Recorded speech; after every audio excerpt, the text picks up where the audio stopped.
सहनाववतु सहनो भुनक्तु सह वीर्यङ्करवावहै तेजस्विनावधीतमस्तु मा विद्विषावहै। ओम शांति शांति शांति। वैदिक जीवन पद्धति की इस कक्षा में आप सबका हार्दिक स्वागत है, अभिनंदन है।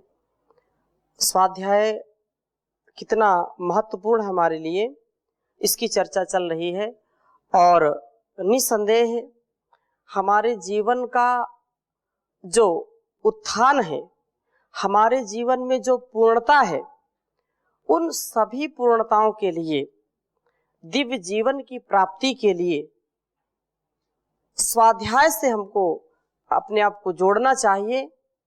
और ऐसे बहुत सारे कार्यक्रम लोग चलाते रहते हैं, स्वाध्याय परिवार, साधु स्वाध्याय, सत्संग, ऐसे स्वाध्याय एक क्रम लोगों ने बना रखा है। तो स्वाध्याय का बहुत ही महत्व है हमारे जीवन में।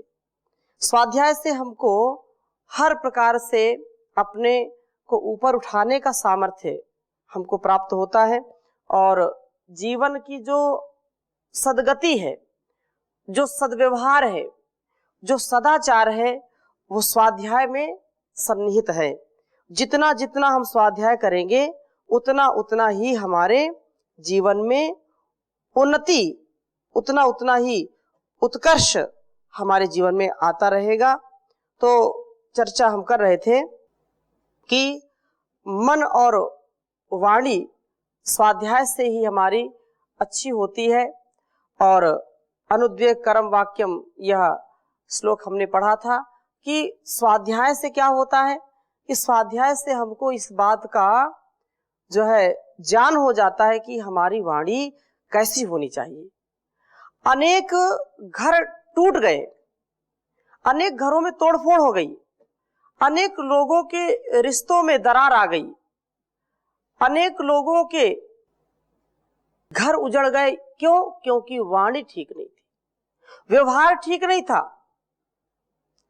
और इस चीज का जो है यह स्वाध्याय जब व्यक्ति करेगा तो उसकी पूर्णता हो जाएगी, अर्थात उसको व्यवहार करना आ जाएगा। छोटी छोटी बातों को हम जब समझ करके कि भाई ऐसा अपने से छोटों से व्यवहार करना, अपने से बड़ों से ऐसा व्यवहार करना, वाणी का ऐसा प्रयोग करना, सत्य बोलना है, प्रिय बोलना है, हितकारी बोलना है, ये तप है, ये हमारा हर पल का जप है कि हम उस परमात्मा के गुणकर्म स्वभाव को, उसकी शक्ति का चिंतन करते रहें और अपने कर्म की शक्ति को, अपने कर्तव्य की शक्ति को भी सदा बढ़ाते रहें। वो कब संभव है? जब आप स्वाध्याय करेंगे, आप सदग्रंथों का पढ़ना पढ़ाना करेंगे, दूसरों को भी सुने और दूसरों को भी सुनाएं। तो सुनना सुनाना, वेद आदि मोक्ष शास्त्रों का पढ़ना और पढ़ाना, यही क्या है? स्वाध्याय कहलाता है। तो विशेष रूप से यह बात कही है कि अधीत्य यद किंचित अभी वेदार्थ अधिगमे रतः स्वर्ग लोकम अवाप्नोति धर्म अनुष्ठान विद्विजः। तो जो व्यक्ति वेद आदि शास्त्रों को पढ़ता रहता है, उसका अनुष्ठान करता है, तो वह स्वर्ग लोक को जाता है, अर्थात उसको सुख की प्राप्ति होती है। जो धर्म का अनुष्ठान जानने वाला तथा धर्माचरण करने वाला ब्राह्मण यदि थोड़ा अध्ययन करके भी वेदों का ज्ञान प्राप्त करना चाहता है तो उसमें यत्न करता है, तो वह स्वर्ग लोक को जाता है।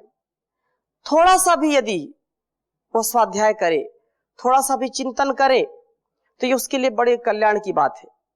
लेकिन स्वाध्याय से विहीन व्यक्ति कभी भी उन्नति को प्राप्त नहीं हो सकता। हाँ, ये बात जरूर है कि सारे शास्त्रों को हम पढ़ नहीं सकते। जो हमारे लिए सारभूत है, जो हमारे लिए अत्यंत कल्याणकारी है, उसको हमको लेना चाहिए। आचार्य चाणक्य ने जैसे कहा, अनंत शास्त्रम बहुलाश्च विद्या अल्पश्च कालो बहुविघ्नता च यत्सारभूतं तदुपासनीयं हंसो यथा क्षीरमिवम्बुमध्यात्। जैसे सारे संसार में जो भी विद्याएं प्रचलित हैं, जो भी शास्त्र हैं, उन शास्त्रों को सबको पढ़ने का सामर्थ्य प्राप्त नहीं है। हाँ, बिरले ऐसे दिव्य पुरुष हैं, दिव्य आत्माएं हैं कि वो अधिक शास्त्रों को रट सकते हैं, पढ़ सकते हैं, लेकिन सर्वसाधारण का, सामान्य व्यक्ति का इतना सामर्थ्य नहीं होता है। अनंत शास्त्रम बहुलश्च विद्या, बहुत सारी विद्याएं हैं। सभी जन यदि सब समझे कि हम सब विद्या प्राप्त करेंगे तो कई जीवन भी लग जाएंगे, तो भी सारी विद्याओं को व्यक्ति प्राप्त नहीं कर सकता है। कोई अच्छी गाड़ी चला सकता है लेकिन हल नहीं चला सकता, खेत नहीं जोत सकता। कोई हल अच्छा चला सकता है तो वह मोटरसाइकिल नहीं चला सकता है। तो कोई एरोप्लेन चलाएगा, वायुयान चलाएगा, लेकिन उसको यदि उसने कभी ट्रैक्टर नहीं चलाया है तो भी उसको डर लगेगा। उसने बैलगाड़ी नहीं चलाई तो बैलगाड़ी में डर लगेगा। हवाई जहाज चला लेगा लेकिन बैलगाड़ी चलाने में उसको भय लगेगा। तो अनेक अभ्यासों से हम अपने जीवन को जो है पूरा करते हैं, लेकिन सारी विद्याओं से नहीं ओतप्रोत हो सकते। जो आकाश में कुछ करतब दिखा सकते हैं वो समुद्र में नहीं दिखा सकते। जल के विशेषज्ञ अलग हैं, थल के अलग हैं। जल थल में, गगन में अलग अलग सबका सामर्थ्य, अलग अलग सबकी विद्याएं होती हैं। जो अच्छा अध्यापक है, जो अच्छा उपदेशक है, जो अच्छा गायक है, हो सकता वो अच्छा लेखक ना हो। जो अच्छा लिखने वाला है अच्छे अच्छे गीत बना देगा लेकिन उसका गला नहीं ठीक, वो गा नहीं सकता। इसलिए गायक अलग होते हैं और लिखने वाला अलग होता है, उसको सुर देने वाले अलग होते हैं। कोई उपदेश दे रहा है तो कोई कैमरा चला रहा है, कैमरा चलाने वाला उपदेश नहीं दे सकता है।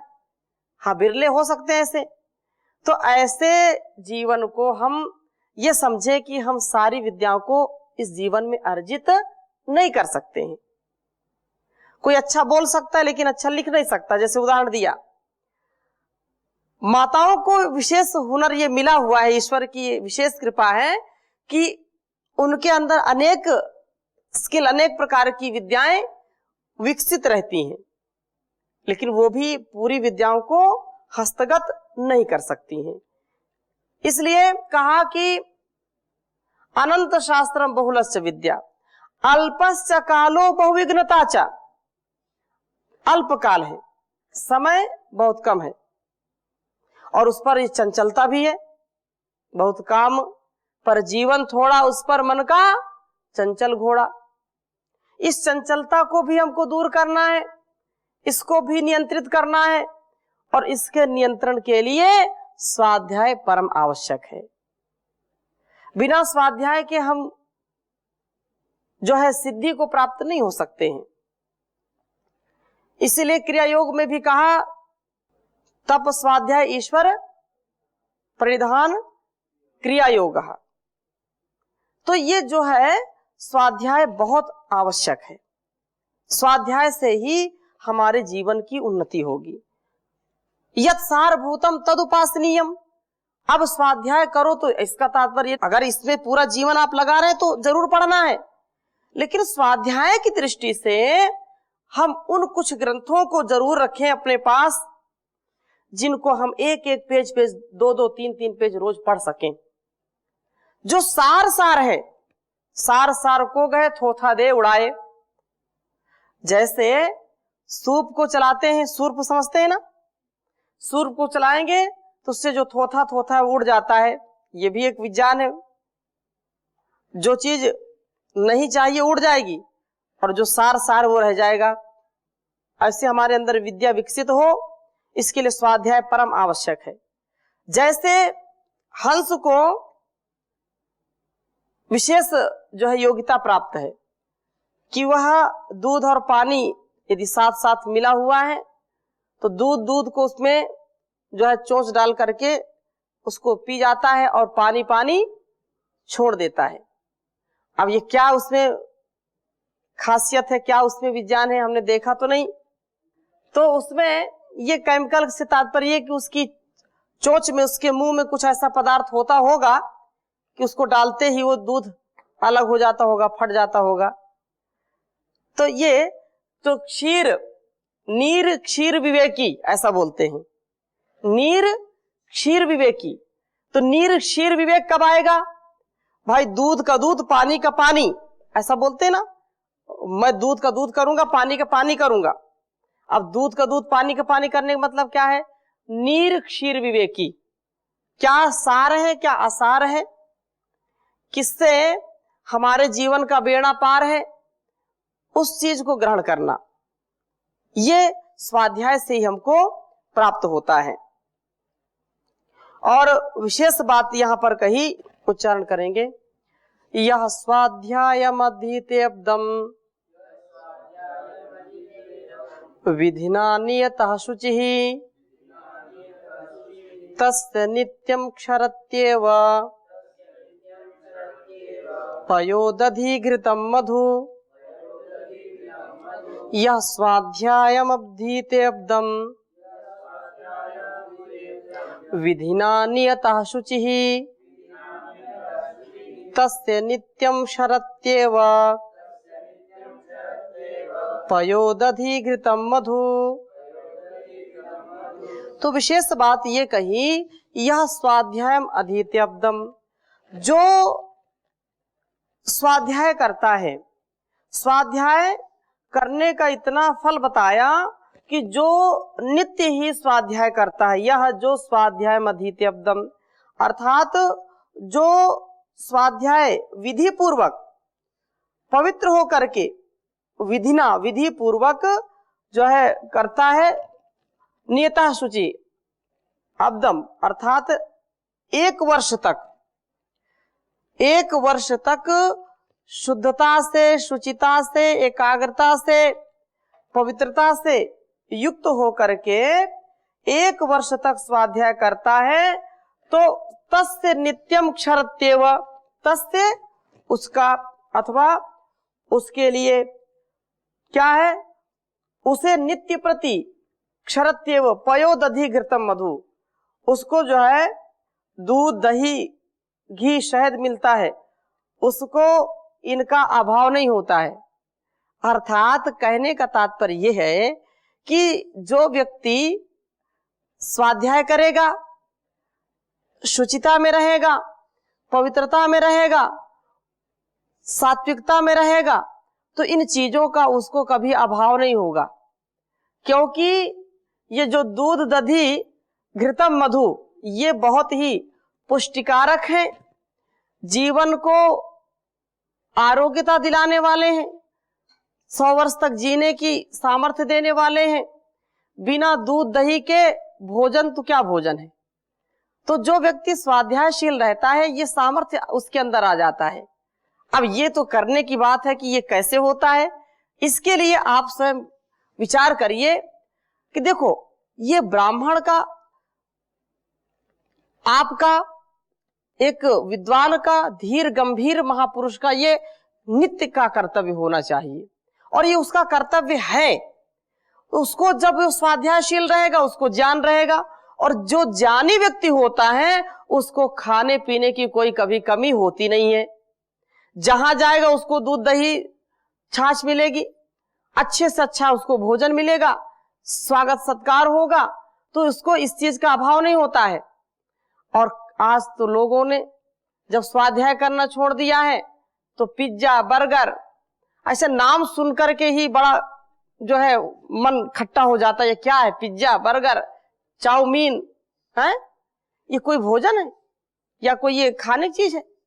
लेकिन आज लोग उसी पर डटे हुए हैं। होटल में खाते हैं खाना, छोड़ के घर के भोजन को। तो घर के भोजन को छोड़ करके होटल का टोटल बढ़ा दिया। ऐसे लोगों के जीवन में कोई गति प्रगति नहीं हो सकती, उनके अंदर सात्विकता का आधार नहीं हो सकता है, शुद्धता सात्विकता नहीं हो सकती है।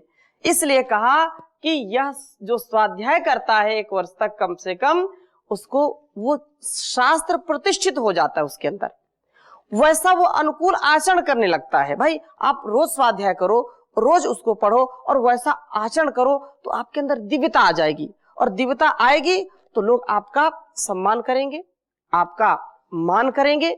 ये बहुत उत्तम बात है।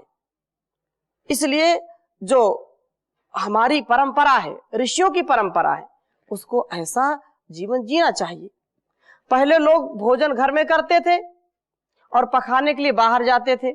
अब की स्थिति यह है, खाना खाने बाहर जाएंगे, पकाना करने घर के अंदर जाएंगे। हाँ, तो ये प्रदूषण, इससे बचने का एक ही उपाय है कि हम बारीकियों को समझें, जीवन जीने की कला को समझें। जो वैदिक जीवन है, जो वैदिक विज्ञान है, जीवन पद्धति है, उसको समझ करके हम अपने जीवन को उन्नत बना सकते हैं। और बहुत अच्छी बात कही है इस श्लोक में, इसको भी लिख लीजिए। वेदोपकरणे चैव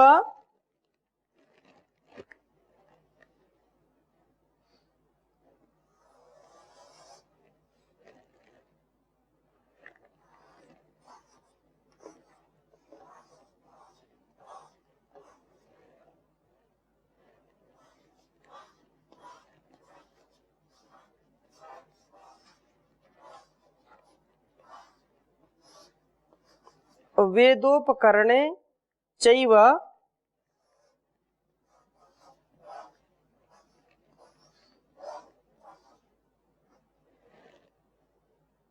स्वाध्याये चैव नैत्यके।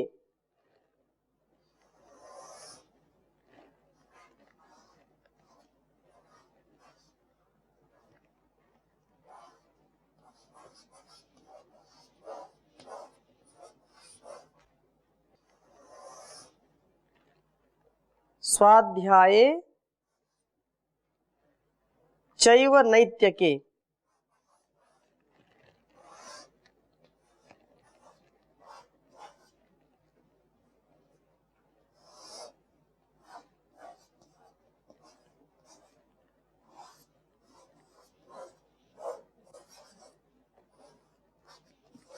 नैत्यके। और आगे कहा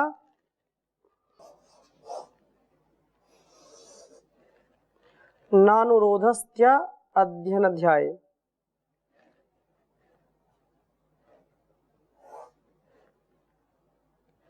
अस्त्यन अनध्याय। अनध्याय।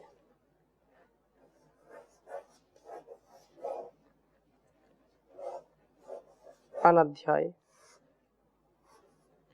होम मंत्रेषु चैव हि।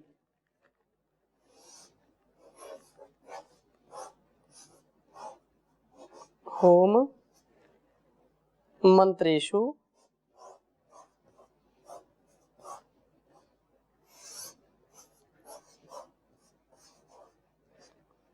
चैव हि।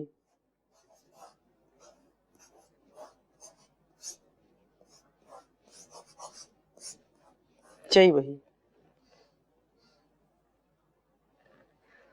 उच्चारण करेंगे। वेदोपकरणे चैव स्वाध्याये चैव नैत्यके नानुरोधस्त्य अनध्याये होम मंत्रेषु चैव हि। वेदोपकरणे चैव स्वाध्याये चैव नैत्यके नानुरोधोस्त्य अनध्याये होम मंत्रेषु चैव हि। तो बहुत उन्नत बात कही कि वेदोपकरणे चैव, ये जो वेदोपकरणे चैव स्वाध्याय, कि वेद के पठन पाठन में तथा नित्य के चैव स्वाध्याय चैव नैत्य के, कि स्वाध्याय जो नित्य का स्वाध्याय है, नित्य स्वाध्याय सत्संग करते रहो, तो नित्यता से जैसे नित्य प्रति हम भोजन ग्रहण करते हैं, अन्न जल ग्रहण करते हैं, वैसे ही स्वाध्याय को निरंतरता के साथ, श्रद्धा भक्ति के साथ नित्य ही इस कार्य को करना। तो वेद के पठन पाठन अध्यापन में तथा नित्य के स्वाध्याय करने में और नित्य प्रति जो है यज्ञ करने में, होम मंत्रेषु चैव हि न अनुरोधा अस्ति अनध्याये, अर्थात उनको जो है कभी भी अनध्याय नहीं करना चाहिए। कभी भी ऐसा नहीं चलो आज छुट्टी, आज स्वाध्याय नहीं करते, आज नहीं पढ़ेंगे, आज मस्ती करेंगे, आज सैर सपाटा करेंगे, तो ऐसा अनध्याय नहीं होना चाहिए, अवरोध नहीं होना चाहिए। इनको कभी भी बीच में छोड़ना नहीं चाहिए। यह काम नित्य प्रति करने वाला है, इसको जरूर करना चाहिए, आवश्यक है। इसको बीच में कभी भी छोड़ना नहीं चाहिए। आपके अंदर बड़ी दिव्यता आ जाएगी। इस मूल मंत्र को आप समझ लीजिए। लेकिन इसको समझने का मतलब केवल ऐसा नहीं कि बस शाम को या कभी भी बस पढ़ लिया, अच्छा ठीक है स्वाध्याय होगा, ऐसा नहीं। स्वाध्याय का तात्पर्य क्या है? आप एक पृष्ठ रोज पढ़िए और उस पृष्ठ में जो भी अच्छी बातें आपको लगें, उन अच्छी बातों में क्या आप उनको करते हैं या नहीं करते हैं? नहीं करते हैं तो उसका कारण क्या है? क्योंकि स्वाध्याय का तात्पर्य यही है कि हम उन चीजों को जो मोक्ष के मार्ग को अवरोध प्रदान कर रही हैं, चीजें जो बाधा उत्पन्न हो रही हैं, उन बाधाओं को तोड़ना, उन बाधाओं को समझना, ज्ञान को समझना, ज्ञान के अनुसार इस जीवन को समझना। जब ऐसा व्यवहार करेंगे तो स्वाध्याय हमारे जीवन में घटित होगा। इसके बिना हमारा जीवन चल नहीं सकता है। तो स्वाध्याय से कब आपको लाभ मिलेगा? आप एक एक पंक्ति को पढ़ें, एक एक शब्द को पढ़ें और उनका भाव क्या है, और उन भावों को आप अपने स्वभाव से मिलाइए। क्या मेरा ऐसा स्वभाव है? यदि नहीं है तो उसके लिए पुरुषार्थ करिए, उसके लिए आप प्रयास करिए। और जिसने प्रयास किया है, जिसने उत्साह के साथ इसको जिया है, उसके जीवन में कल्याण आया ही आया है, कभी भी अकल्याण नहीं हो सकता है। इसलिए बहुत उन्नत यह जो चर्चा है स्वाध्याय की, इसको हम अपने जीवन का अंग माने। इसके बिना हमारी सदगति नहीं हो सकती है। जैसे हमको कोई रोग होता है तो रोग के लिए हम कोई औषधि लेते हैं और उस औषधि के सेवन से हमारे रोग दूर हो जाते हैं, वैसे ही तन और मन दोनों की आरोग्यता के लिए, आंतरिक और बाह्य शुचिता के लिए, आंतरिक और बाह्य पवित्रता के लिए, जीवन में समरसता के लिए हमको स्वाध्यायशील जरूर होना चाहिए। वेद, उपनिषद, दर्शन, गीता, महाभारत, रामायण और स्मृति आदि, इनका स्वाध्याय आप जरूर करें। इनके अनुकूल जो आर्ष ग्रंथ है उनका भी स्वाध्याय करें, जिससे इस जीवन को और इस जगत को, उस परम पिता परमेश्वर को और इस आत्मा को, प्रकृति को ठीक ठीक समझ सकें, ठीक ठीक जान सकें और इस जान से अपने आप के मान को बढ़ा सकें, अपने जीवन को महान बना सकें। तो इन्हीं शुभ संकल्पों के साथ आज की कक्षा को यही विराम देते हैं। शेष चर्चा स्वाध्याय की और हम करेंगे अगले भाग में। ओम शांति शांति शांति।